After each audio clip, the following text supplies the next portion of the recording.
हाँ, नमस्कार मित्रों, मैं Rajesh Tiwari study with universal में आपका स्वागत करते हैं। हम लोग इस चैनल के माध्यम से आपके सामने कई वीडियो प्रस्तुत कर चुके। हमने इसके पहले हिंदी भाषा के ज्ञान के संबंध में कई वीडियो दिए जो आपको पसंद आए हों। जो लोग इस चैनल में अभी नए हैं वो सबसे पहले इस चैनल को सब्सक्राइब करें, जिससे कि आपको अगले वीडियो का नोटिफिकेशन तुरंत मिल जाए।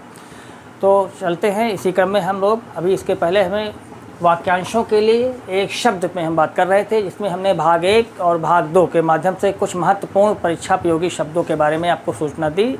आशा करते हैं कि वो शब्द आपको पसंद आए होंगे। हमारा विश्वास है कि वह शब्द अक्सर परीक्षाओं में पूछे जाते हैं, वही शब्द थे। और कुछ और विशेष शब्द बचे हैं जो आज हम इस भाग 3 के माध्यम से आपके सामने लाएंगे और फिर इस टॉपिक को हम समाप्त करेंगे। तो शुरू करते हैं। वाक्यांशों के लिए एक शब्द, भाग 3। इसमें पहला शब्द है आपका अंकुश। अंकुश शब्द, अंकुश यानी हाथी को हाँकने के लिए लोहे का जो हुक प्रयोग में लाया जाता है, जिसको चुभोते हैं, वह अंकुश कहलाता है। तो वाक्य क्या है? हाथी को हाँकने के लिए लोहे का हुक अंकुश कहलाता है, अंकुश। फिर इसके बाद आगे का विचार करने वाला, जो आगे का के बारे में सोच लेता है, विचार कर लेता है, उसे अग्रशोची कहते हैं। अग्रशोची, आगे का विचार करने वाला अग्रशोची। फिर समाचार पत्र का मुख्य लेख। समाचार पत्र में जो मुख्य लेख छपता है, जो संपादक लिखता है या और कोई बड़ा साहित्यकार लिखता है, उसे अग्रलेख कहते हैं। समाचार पत्र का मुख्य लेख अग्रलेख। इसके बाद ऐसी हंसी जिससे अट्टालिकाएँ तक हिल जाएं, उसे हास्य के लिए 6 स्थितियाँ बताई गई हैं। हास, परिहास, उपहास, मुस्कराना आदि। इसी प्रकार से एक हास ऐसा है जिसमें अट्टालिकाएँ तक हिल जाएं, उसे अट्टहास कहते हैं। अट्टहास, ऐसी हंसी जिसमें अट्टालिकाएँ तक हिल जाएं, अट्टहास। जो बीत गया है उसे अतीत। जो बीत गया है अतीत, और जो आगे आएगा वो आगामी। जो बीत गया है अतीत, जो आगे आएगा आगामी। और वह पत्र जिसमें किसी को कोई काम करने का अधिकार दिया जाता है, वह पत्र जिसमें किसी को कोई काम करने का अधिकार दिया जाता है, अधिपत्र कहलाता है। अधिपत्र, वह पत्र जिसमें किसी को कोई काम करने का अधिकार दिया जाए, अधिपत्र। फिर सरकार द्वारा सरकारी गजट में छापी गई सूचना। सरकार द्वारा सरकारी गजट में छापी गई सूचना को अधिसूचना कहते हैं। अधिसूचना, सरकारी गजट में जो सरकार के द्वारा सूचना प्रकाशित की जाती हैं, वो अधिसूचना। और किसी राष्ट्र के अधिपति, जैसे राष्ट्रपति है, उसके द्वारा जारी किया गया आदेश जो कुछ समय तक प्रभावी रहता है, उसे अध्यादेश कहते हैं। राष्ट्र के अधिपति द्वारा जारी किया गया आदेश, अध्यादेश। फिर दूसरों के गुणों में दोष ढूंढने की वृत्ति का न होना। दूसरों के गुणों में दोष ढूंढने की वृत्ति का न होना, उस प्रवृत्ति को कहते हैं अनुसूया। अनुसूया से असूया प्रवृत्ति, जो दूसरे के गुणों में दोष निकालता रहता है, वो प्रवृत्ति असूया कहलाती है। और जो ऐसी प्रवृत्ति जो दूसरों के गुणों में दोष नहीं निकालता है, वो अनुसूया, उसी का विलोम भी है, अनुसूया। फिर इसके बाद द्वार या आंगन के फर्श पर रंगों से चित्र बनाने की कला। द्वार या आंगन के फर्श पर रंगों से चित्र बनाने की कला को अल्पना कहते हैं। अल्पना, कुछ लोग इसको रंगोली भी बोलते हैं, लेकिन अल्पना शुद्ध शब्द है इसका, अल्पना। ऐसा रोग जो ठीक न किया जा सके, ऐसा रोग जो ठीक न किया जा सके, से असाध्य बोलते हैं। साध्य न हो, असाध्य। ऐसा रोग जो ठीक न किया जा सके, असाध्य। और जो पहले कभी नहीं हुआ, जो पहले कभी नहीं हुआ, अभूतपूर्व। अभूतपूर्व, जो पहले कभी नहीं हुआ, अभूत, जो पहले कभी हो गया वो भूतपूर्व। और जो अपने आचार से पवित्र है, जो अपने आचार विचार से पवित्र है, उसे आचार पोत कहते हैं। आचार पोत, जो अपने आचार विचार से पवित्र है, आचार पोत। और दूसरों के हित में अपने आप को संकट में डालना, दूसरों के हित के लिए अपने आप को संकट में डालना आत्मोत्सर्ग कहलाता है। आत्मोत्सर्ग, दूसरों के हित के लिए अपने आप को संकट में डालना आत्मोत्सर्ग। और आशा से परे, आशा से परे आशातीत, आशातीत, आशा से परे आशातीत। और किसी देश के वे निवासी जो वहाँ पहले से रहते आए हैं, ऐसे लोग जो किसी देश में सबसे पहले थे उसे आदिवासी कहते हैं। आदिवासी, इस देश में रहने वाले प्रारंभिक निवासियों को आदिवासी कहते हैं। और किन्हीं घटनाओं का कालक्रम से किया गया वर्णन, कालक्रम से, शुरू में क्या हुआ, उसके बाद क्या हुआ, उसके बाद क्या हुआ, किसी घटनाओं का कालक्रम से किया गया वर्णन इतिवृत्त कहलाता है। इतिवृत्त, इतिवृत्त, कालक्रम से किया गया वर्णन इतिवृत्त। और जो भूमि बहुत उपजाऊ है वो उर्वरा, और जिसमें कुछ भी पैदा नहीं होता वो बंजर।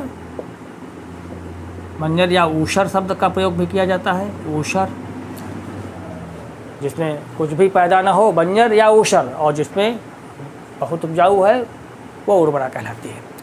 एक दूसरे के विलोम भी हैं। इसके बाद सारे संसार के देशों की खेल प्रतियोगिताएं, पूरे संसार ऐसी खेल प्रतियोगिताएं जिसमें संसार के सभी देश, अधिकतर देश भाग लेते हैं, वो ओलंपिक कहलाते हैं। ओलंपिक, सारे संसार के देशों की खेल प्रतियोगिताएं ओलंपिक। और जिसे क्रय कर लिया गया है या खरीद लिया गया है उसे क्रीत शब्द कहते हैं। क्रीत, जिसे खरीद लिया गया, क्रय शब्द से बना है क्रीत। तो इन शब्दों के बारे में फिर से एक बार देखें। हाथी को हाँकने के लिए लोहे का हुक, अंकुश, जो आगे का विचार कर लेता है, अग्रशोची। समाचार पत्र का मुख्य लेख, अग्रलेख। ऐसी हंसी जिसमें अट्टालिकाएं तक हिल जाएं, अट्टहास। जो बीत गया है, अतीत। जो आगे आएगा, आगामी। और वह पत्र जिसमें किसी को कोई काम करने का अधिकार दिया जाता है, अधिपत्र। सरकार के द्वारा सरकारी गजट में छापी गई सूचनाएं, अधिसूचना। और किसी राष्ट्राध्यक्ष द्वारा जारी किया गया आदेश, अध्यादेश।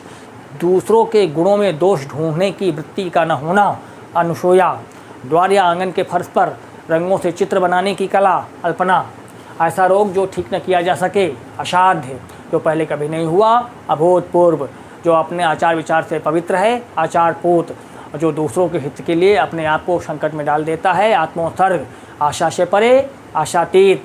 किसी देश के वे निवासी जो पहले से वहाँ रहते आए हैं, आदिवासी। और किन्हीं घटनाओं का कालक्रम से किया गया वर्णन इतिवृत्त। वह भूमि जिसमें जो बहुत उपजाऊ है, उर्वरा। और वह भूमि जिसमें कुछ भी पैदा नहीं होता है, बंजर या ऊषर। और सारे संसार के देशों की खेल प्रतियोगिताएं ओलंपिक। और जिसे खरीद लिया गया है या क्रय कर लिया गया है, क्रीत। तो ये कुछ महत्वपूर्ण शब्द थे, इनको आप नोट कर लें। फिर इनको मिटा के आगे और कुछ नए शब्द लिखते हैं।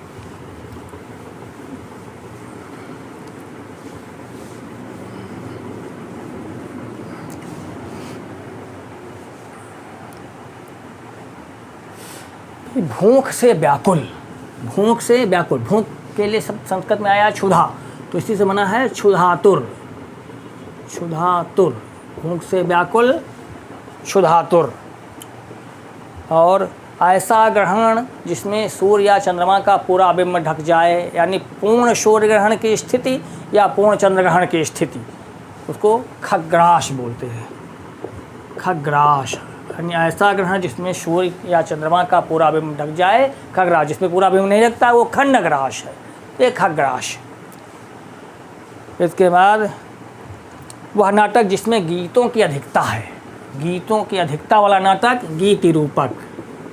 गीति रूपक, गीतों की अधिकता वाला नाटक गीति रूपक। और जो कठिनाई से पचे उसे गरिष्ठ।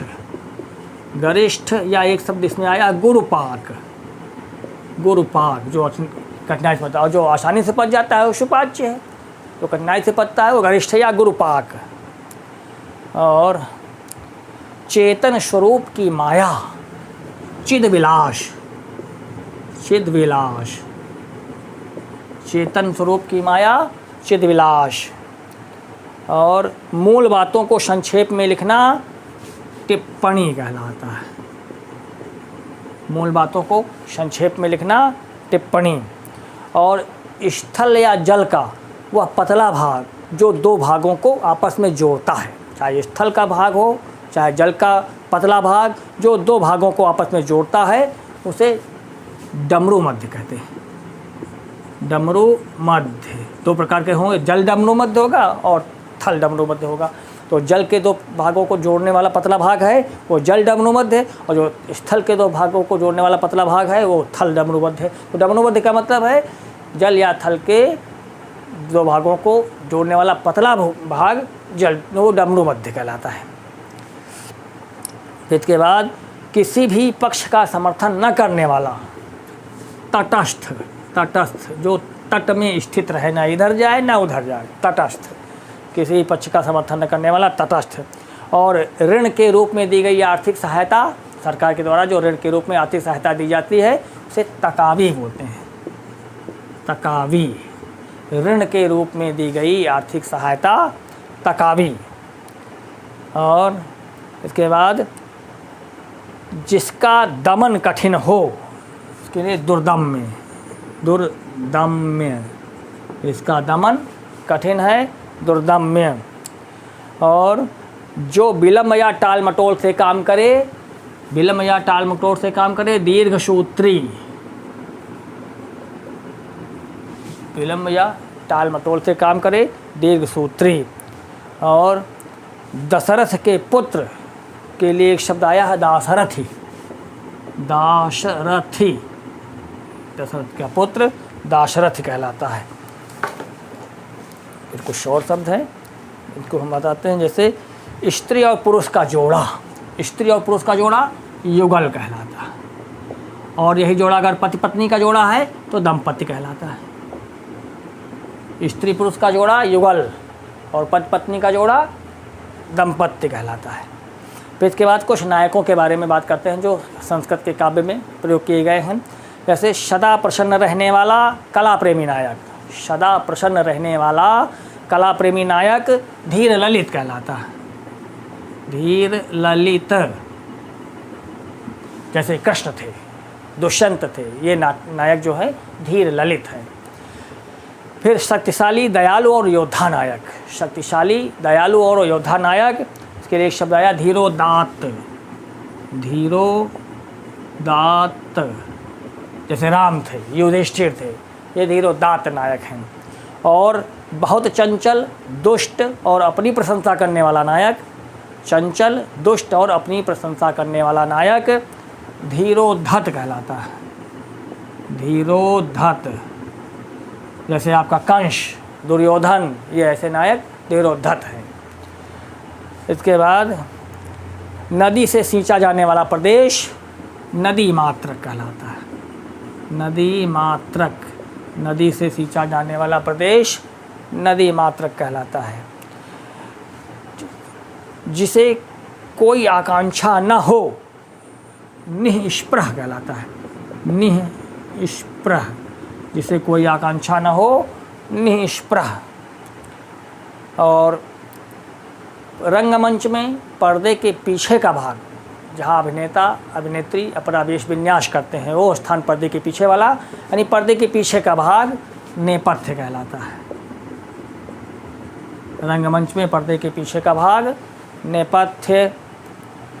जिसका संबंध पृथ्वी से है उसके लिए शब्द है पार्थिव। अब इन शब्दों के बारे में फिर से एक बार जल्दी से देख लें। भोंग से व्याकुल, क्षुधातुर, ऐसा ग्रहण जिसमें सूर्य चंद्रमा का पूरा बिंब ढक जाए, खग्रास। जिस नाटक में गीतों की बहुलता है या अधिकता है, गीत निरूपक। जो कठिनाई से पचे, गरिष्ठ। चेतन स्वरूप की माया, चिदविलास। मूल बातों को संक्षेप में लिखना, टिप्पणी।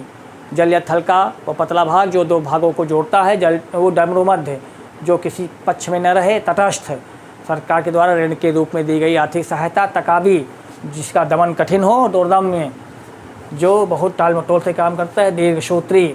दशरथ का पुत्र दाशरथी। स्त्री पुरुष का जोड़ा, युगल पति पत्नी का दौरा, दंपत्ति, कला प्रेमी नायक, सदा प्रसन्न रहने वाला कला प्रेमी नायक, धीर ललित, और वीर योद्धा नायक, धीरोदात, और दुष्ट चंचल और अपनी प्रशंसा करने वाला नायक, धीरोद्धत, नदी से सींचा जाने वाला प्रदेश, नदी मात्रक, जिसमें जिससे किसी प्रकार की कोई आकांक्षा नहीं है, निष्प्रह, और पर्दे के पीछे, रंगमंच पे पर्दे के पीछे का भाग, नेपथ्य, और जिसका संबंध पृथ्वी से है, पार्थिव। ये मुख्य हुए। अब इनको आप ध्यान से नोट करें, उसके बाद हम इनको बताते हैं और फिर आगे लिखते हैं थोड़ा सा।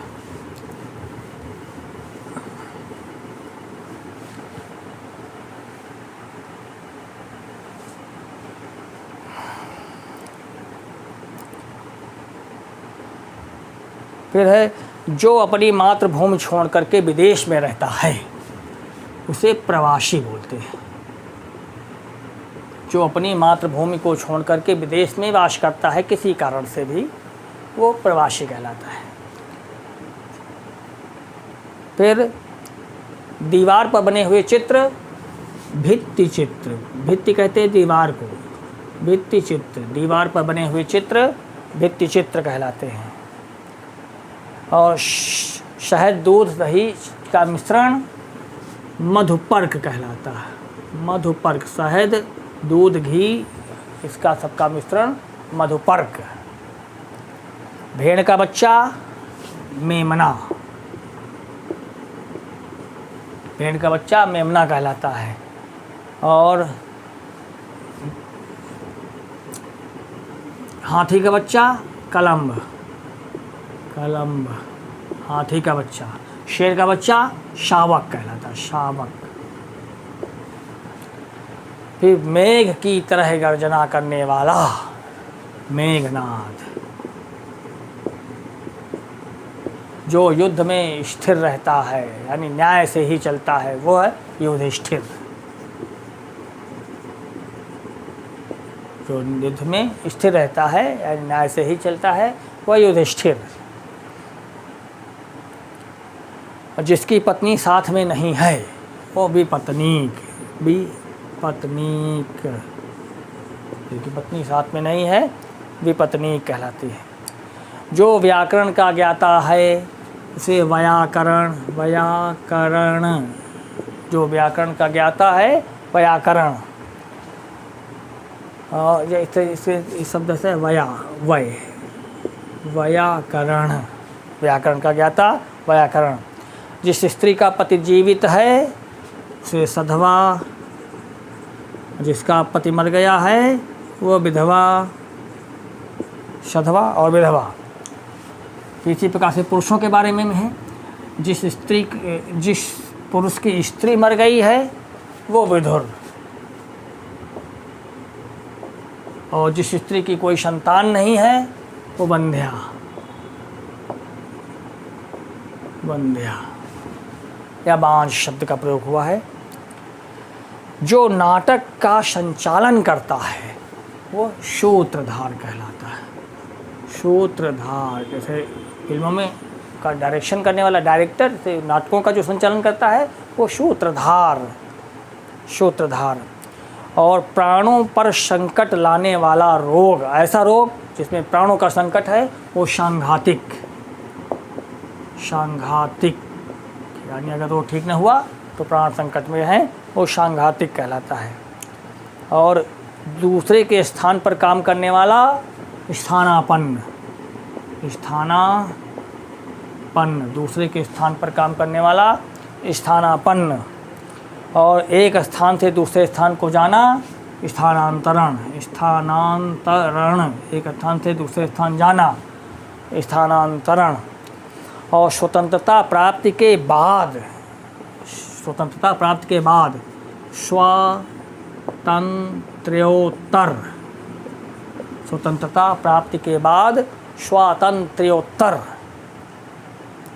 कुछ खास शर्तों द्वारा कोई कार्य करने का समझौता, कुछ खास शर्तों के द्वारा काम करने का समझौता, उसे संविदा, जिसे अंग्रेजी में कॉन्ट्रैक्ट बोलते हैं, संविदा, शर्तों के द्वारा काम करने का समझौता होता है संविदा। और हिंद की भाषा हिंदी कहलाती है, हिंदी की भाषा हिंदी। शरण में आया हुआ, जो शरण में आ चुका है, शरणागत, शरणागत। और जो शरण में आने वाला है या शरण में आने की इच्छा रखता है वो शरणार्थी, शरणार्थी। तो एक साथ फिर से देख लें, काफ़ी शब्द हमने इकट्ठा कर दिए हैं। फिर से देखें, जो अपनी मातृभूमि को छोड़ करके विदेश में वास करता है, प्रवासी। दीवार पर बने हुए चित्रों को भित्ति चित्र। शहद, दूध, घी, चीनी आदि का मिश्रण मधुपर्क कहलाता है। भेड़ का बच्चा मेमना, हाथी का बच्चा कलम्ब, शेर का बच्चा शावक, मेघ की तरह गर्जना करने वाला मेघनाद, जो युद्ध में स्थिर रहता है युधिष्ठिर, जिसकी पत्नी साथ में नहीं है विपत्नीक, व्याकरण का ज्ञाता व्याकरण, जिस स्त्री का पति जीवित है सधवा, जिस स्त्री का पति मर गया है विधवा, जिस पुरुष की स्त्री मर गई है विधुर, जिस स्त्री की कोई संतान नहीं है बंध्या, जो नाटक का संचालन करता है सूत्रधार, ऐसा रोग जिसमें प्राणों का संकट है सांघातिक, और एक स्थान से दूसरे के स्थान पर काम करता है स्थानापन्न, और एक स्थान से दूसरे स्थान जाना स्थानांतरण। स्वतंत्रता प्राप्ति के बाद स्वातंत्र्योत्तर कुछ खास शर्तों द्वारा काम करने का समझौता संविदा। हिंद की भाषा हिंदी। शरण में आया हुआ शरणागत, शरण में आने वाला शरणार्थी। तो ये ढेर सारे शब्द हमने वाक्यांशों के लिए एक शब्द भाग 1, भाग 2 और भाग 3 के माध्यम से हमने काफ़ी शब्द आपको इकट्ठा कर दिए। वो परीक्षा की दृष्टि से बहुत ही महत्वपूर्ण है। इनको आप बार बार पढ़ते रहें, देखते रहें, बार बार एक दूसरे से पूछते रहें। इस प्रकार से ढेर सारे शब्द आपके दिमाग में बैठ जाएंगे, जो आगे वाली परीक्षाओं के लिए आपके लिए अति महत्वपूर्ण होंगे। आज इस टॉपिक हम आपसे अंत करते हैं। धन्यवाद।